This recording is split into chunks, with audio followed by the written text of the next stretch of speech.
Hi everyone, welcome to week 3.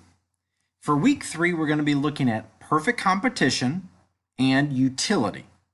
Now perfect competition is a very interesting concept and you have to be focused on the characteristics. When we look at perfect competition, it's a market structure that has many buyers and sellers. In this market structure, they sell identical products.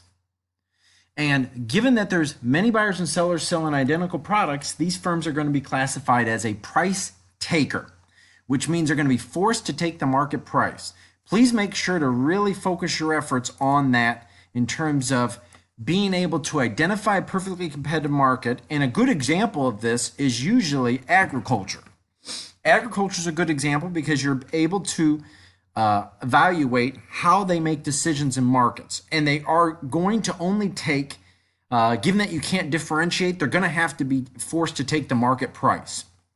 The other concept we're going to look at is looking at utility. When we look at utility, we're focused on how consumers make decisions in markets. You'll notice that utility is looking at happiness.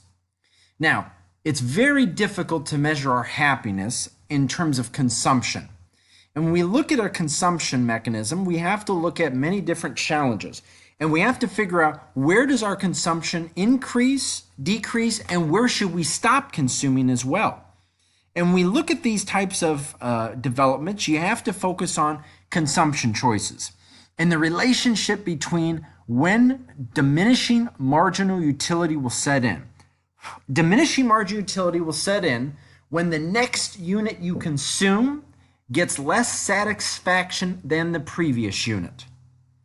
And that is the key that we have to focus on when we're looking at utility.